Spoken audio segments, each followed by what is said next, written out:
श्रावण महिना म्हटलं की अगदी भक्तिभावाने आपण देवदर्शनासाठी जात असतो. अशातच शिखर शिंगणापूरमध्ये श्रावण महिन्यात भक्तिभावाने अगदी भाविक मोठ्या संख्येने इथं उपस्थित राहत असतात. इथे देवदर्शनासाठी येत असतात. अशातच आपल्या परिवारासोबत एक वृद्ध महिला, एक आजी आल्या होत्या. दर्शनासाठी आल्या असता दर्शन रांगेत उभे असताना एका वानराने, तिथे असलेले भरपूर प्रमाणात असे वानर आहेत किंवा माकडं आहेत, ह्या एका वानराने त्यांच्यावरती अंगावरती उडी मारली. अचानकपणे त्या वानराने उडी मारल्याने आजी खाली कोसळल्या व त्यांच्या डोक्याला व पायाला दुखापत झाली. आजी पूर्णपणे भयभीत झाल्या. अचानकपणे उडी मारल्यामुळे आजी भयभीत झाल्या आणि थोड्या डोक्यातून व पायाला तर लागल्यामुळे थोडासा रक्तस्राव झाला.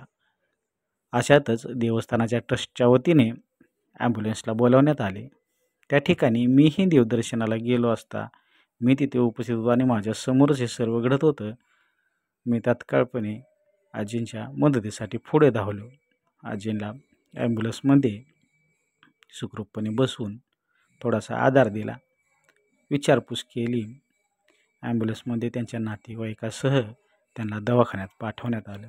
मित्रांनो, हा व्हिडिओ बनवण्यामागचं एवढंच कारण आहे की प्रत्येकजण आपण अगदी श्रद्धेने भक्तिभावाने देवदर्शनासाठी जात असतो, पण बऱ्याच देवस्थानाच्या ठिकाणी वानरं किंवा आपल्याला माकडं पाहायला मिळतात. पण काही तरुण असतील त्या माकडांचे छेड काढतात किंवा त्यांच्या जवळीक जाण्याचा प्रयत्न करतात. शेवटी किती केलं तर ते मुख्य प्राणी आहेत. मित्रांनो, ह्याच्यामध्ये आजीची काही चूक नसताना आजीच्या अंगावरती अचानकपणे उडी मारल्याने आजी भयभीत होऊन खाली कोसळल्या व त्यांना दुखापत झाली. त्यांना नातेवाईकांसह ॲम्ब्युलन्समध्ये त्यांना पाठवण्यात आलं आणि शंभू महादेवाच्या चरणी एकच प्रार्थना केली की आजींना लवकरात लवकर बरं वाटू दे, त्यांना सुखरूप घरी जाऊ दे. एवढीच प्रार्थना मी श्री शंभू महादेवाच्या चरणी केली आणि त्यांना ॲम्ब्युलन्समध्ये पाठवण्यात आलं. मित्रांनो, हा व्हिडिओ बनवण्याच्या मागचं एकच कारण आहे की रहदारी खूप आहे, गर्दी खूप आहे. आपण स्वतःची काळजी आपण स्वतः घ्या. मुख्य जे प्राण्यांची